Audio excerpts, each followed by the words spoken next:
আলহামদুলিল্লাহ নাহমাদু ওয়া নুসাল্লি ওয়া নুসাল্লিমু আলা হাবিবিল কারীম ওয়া আলা আলিহি ওয়া সাহবিহি ওয়া আহলি বাইতিহি ওয়া খুলাফায়ে রাশিদিন ওয়া কারবালায়ে শুহাদাহি ওয়া ইমামে আ'যমিহি ওয়া গৌসুল আ'জম বাগদাদিহি ওয়া আজমিরিহি ওয়া খাজামা হাক্কি নকশবন্দিহি ওয়া মুজাদ্দিদ আল-হিসানিহি ওয়া রিজবিহি আউলিয়াহি ওয়া আমলিয়াহি ওয়া উলামায়ে সুন্নতি আজমাইন। আউযু বিল্লাহি মিনাশ শাইতানির রাজীম। বিসমিল্লাহির রহমানির রহিম। সকলে প্রাণ ভরে প্রাঞ্জল ভাষায় অন্তরের অন্তঃস্থল থেকে আমার নবী, আপনার নবী, কুল কায়নাতের নবী, নূরে খোদা, নূরে মুজাসসাম, আল্লাহর দুস্ত হাবিব সাল্লাল্লাহু আলাইহি সাল্লামের প্রতি কয়েক মর্তবা দুরূদ শরীফ, যে নবী না হইলে কোনো কিছু হইত না, যিনি আল্লাহর জাতি নূর, যার প্রস্রাব মুবারক আল্লাহর জাতি নূর, পায়খানা মুবারক আল্লাহর জাতি নূর, যিনি গায়েবের খবরদাতা, গায়েবের গায়েব, তিনি হাজির নাজির সরাসরি জিন্দা, যিনি হায়াতুন নবী, জিন্দা নবী, হায়াতের হায়াত, যিনি বেহেশতের মালিক, আরশে কুরসি লৌহ কলমের মালিক, ওলি আল্লাহ গাউস কুতুবের মালিক, যিনি জিন্দেগিতে একটা মিথ্যা কথা বলেন নাই, যিনি সত্য মিথ্যার পার্থক্যকারী, যিনি ঈমান, ঈমানের মূল, যিনি ঈমানের ঈমান,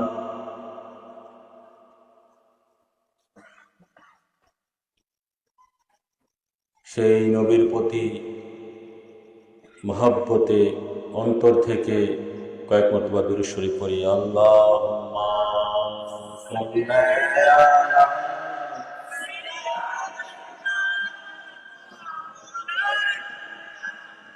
মুহাম্মাদ ওয়া আলা আলি সাইয়্যিদিনা মুহাম্মাদ। আল্লাহুম্মা সাল্লি আলা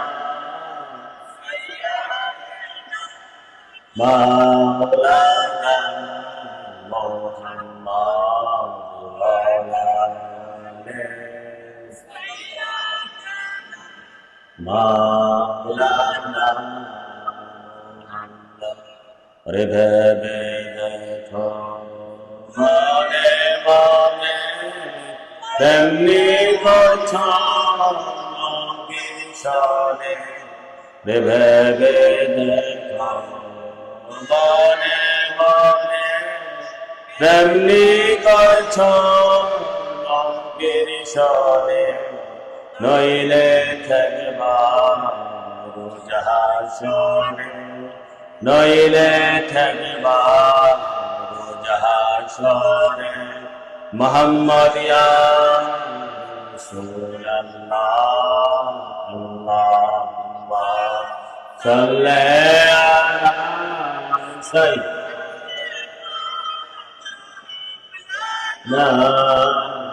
মুহাম্মাদ ওয়া আলা আলি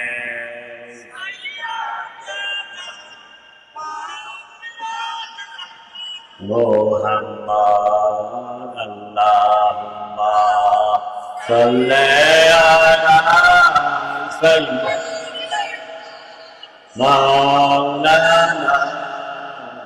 মুহাম্মাদ ওয়া আলা আলি সাইয়্যিদিনা মাওলানা। সালাতুন ইয়া রাসূলুল্লাহ, সালাম ইয়া হাবিবাল্লাহ, তোমে সালাতুন ইয়া রাসূলুল্লাহ, তোমে সালাম ইয়া হাবিবাল্লাহ, তোমে সালাতুন ইয়া রাসূলুল্লাহ, سلام يا حبيب الله سلام يا رسول الله سلام يا حبيب الله मुअज़्ज़ज़ मोहतरम बुजुर्गान कराम आशिकान सय्यदना मुहम्मद मुस्तफ़ा अहमद मुस्तफ़ा सल्लल्लाहु अलैहि वसल्लमेर उम्मत গোলাম গণ এবং আশিকানি উলি সংস্কৃতির ভক্তবৃন্দ যে যেখান থেকে শুনছেন, বিশেষ করে ইমানদার মুমিন মুমিনাত ও সুন্নি ও রাসালাতি জনতা, সকলের প্রতি আমার সবিনয় সালাম। আসসালামু আলাইকুম ওয়া রাহমাতুল্লাহ।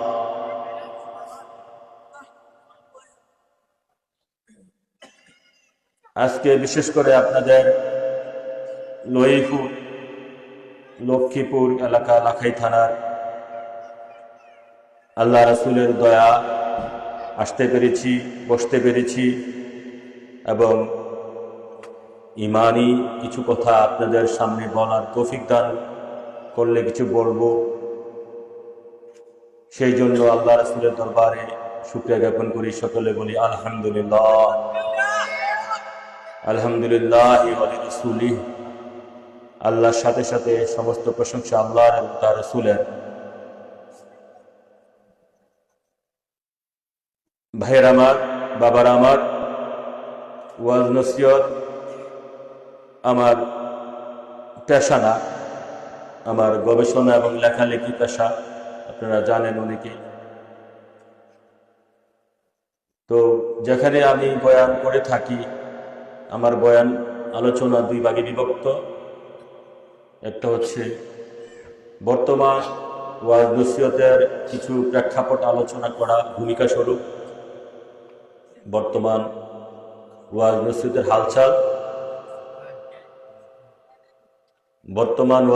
হালচাল, আমি ভূমিকা স্বরূপ আলোচনা করব। তারপর মূল ইমানের বিষয়, ইমানের হাকিকত, ইমান কি জিনিস, ইমান রাখা জরুরি, বর্তমান যুগে ইমানের অবস্থা, ইমান পরম ধন, ইমান পরম পাওয়া, ইমান ছাড়া যায় না মুসলমান হওয়া। সারাটি কোরআনে ইমানের আলোচনা আগে, সে ব্যাপারে আলোচনা করব। তো আগে ভূমিকা স্বরূপ কিছু কথা বলবো, বর্তমান ওয়াজ নসিহতের হালচাল অথবা আমাদের বক্তা সমাজ, আলেম সমাজ, পীরসাব সমাজ, তাদের কিছু চরিত্র তুলে ধরব। বিশেষ করে ভূমিকা থাকবে যে টাকা পয়সা বিনিময় চুক্তি করে ওয়াজ নসিহত করা বিলকুল হারাম। আমাদের সমাজে যেটা হয়ে গেছে, এখানে যদি চুক্তি করে 50,000 টাকা দিয়ে একটা বক্তা আনা হতো, ভাইরাল বক্তা, হেলিকপ্টার দিয়ে আসতো, তাহলে আপনারা দেখতেন আপনাদের লহিপুর গ্রামে মানুষ ধরত না। কেন? হয় আপনার তার চেহারা দেখতে আসতেন, হেলিকপ্টার দিয়ে আসছে, 1 লাখ টাকা নেবে বাজেট, এর আগে বিকাশে পাঠিয়ে দিতে হবে টাকা। এই ধরনের কথা আমাদের সমাজে চালু হয়ে গেছে। হয়েছে কি না? নাকি আমি কারো নাম মেনশন করব না, সমাজে চালু হয়ে গেছে, সেগুলো আমি তুলে ধরার চেষ্টা করব। সেটা সমাজ নষ্ট করে দিচ্ছে, যা কোরআন হাদিসে নাই। সেগুলোর কারণে ইসলাম বিক্রি হয়ে যাচ্ছে, কোরআন হাদিসকে মিথ্যা অপব্যাখ্যা দিচ্ছে। আপনারা সাধারণ মুসলমানের ধোঁকা খাচ্ছেন, আবার সাধারণ মুসলমানের এই টাকা পয়সা দিয়ে মানুষকে আনতেছে। কেন? নাম করার জন্য, ভাবা পাওয়ার জন্য এসব টাকা পয়সা দিয়ে আপনারা টাকা বক্তা ক্রয় করে আনতেছে।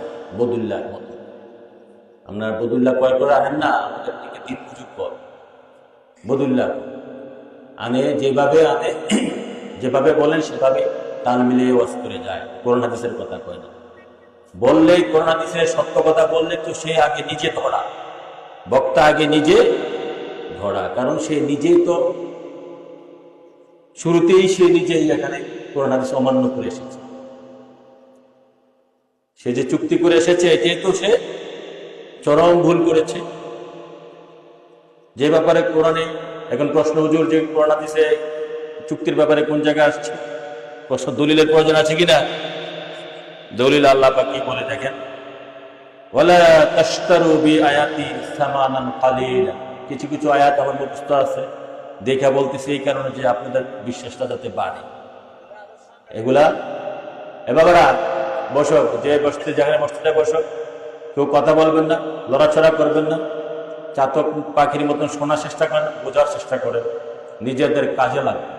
আর আমার ওয়াজ একদিন দিদি শুনলে হয় না, বারবার শুনলে কিছুটা বুঝবে। বারবার শুনলে গল্প কাহিনী ইচ্ছা খাইনি, রং ঢং বিষয় না, তাল মিলিয়ে চলে গেলাম তা নয়। টাকা পয়সার এই বিষয় না, এটা এশকের বাগান, এটা বেহেশতের বাগান। বলে আলেমুলামা যে বুঝতেছে বেহেশতের বাগান, বেহেশতের বাগান নেই, কিসের এশকের বাগান। আমি ওই বেহেশতে যাবো না যে বেহেশতের মধ্যে হুকুম বানাচ্ছে, আমি ওই বেহেশতে যাবো না যে বেহেশতের মধ্যে হুকুম বা। আমি ব্যক্তিগতভাবে বিশ্বাস করি, গৌসে পাকে আর দলিল দিতে পারবো, যে বেহেশতের মধ্যে এশকের বাগান আছে সেটা যাবে না। এশকের বাগান বুঝেন? এই জন্য নাম হচ্ছে এশকে ঈমান, এশকের বাগান। আল্লাহ মানুষ বানাইছে প্রেমের কারণে, আল্লাহ মানুষ বানাইছে প্রেমের কারণে। চুপ থাকো, কথা বই না, কথা শুনো। ওয়ালা তাশতারু বিআয়াতি সামানান কালিলা।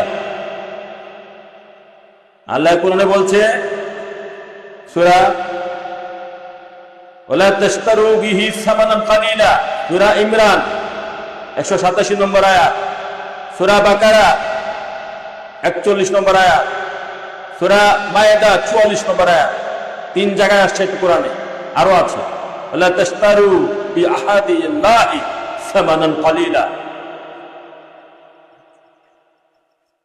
সূরা নাহল 95, 4টা আয়াত দিলাম। ওয়ালা তাশতারু বিআয়াতি সামানান কালিলা, আমার আয়াতকে তুচ্ছ মূল্যে বিক্রি করো না। আমার যে কোরআনের আয়াত আছে এগুলাকে তুচ্ছ মূল্যে, সামানান কালিলা শব্দ তুচ্ছ মূল্য। তুচ্ছ মূল্য হচ্ছে, তুচ্ছ মূল্য কি? এই যে কোরআন নিয়ে আসলাম, কোরআনের দোহাই দিয়ে, কোরআনের আসলটা কোরআনের বসেছেন না, কোরআন দিয়ে ওয়াজ করবো না, হাদিস দিয়ে ওয়াজ করবো না, নাকি যাত্রা পালাইটা রূপবানের গান হবে, পল্লী গীতি হবে, লালন গীতি হবে, অন্য কিছু হবে? তো এখানে কোরআন হাদিসের বাণী হবে, কোরআন হাদিসের বাণীর কথা কইয়া এখানে টাকার চুক্তি হবে না? রূপবানের গান হলে চুক্তি হতে পারে, যাত্রা হলে চুক্তি হতে পারে, গান হলে চুক্তি হতে পারে, নাটক হলে চুক্তি হতে পারে, সিনেমা হলে চুক্তি হতে পারে, কোন হাদিস হলে চুক্তি হবে না? কথা বুঝে যাচ্ছে? এখানে আল্লাহ বলছে সামানুল কালিলা, তুচ্ছ মূল্যে বিক্রি করো না। আল্লাহ কোরআনের একটা আয়াত, একটা সূরা, একটা শব্দ, একটা হজ, আর 7 আসমান 7 জমিন দিয়ে কিনা যাবো, কিনা যাবো। আল্লাহ বলছে তোমরা যে 10,000, 20,000, 1 লাখ টাকা দেওয়া চুক্তি কইরা আমার কোরআনটারে বিক্রি করে দিলা, এইটা হচ্ছে সামানান কালিলা, এটা হচ্ছে সামানা কালিলা। কথা বুঝে আসছে? দলিল পাইছেন?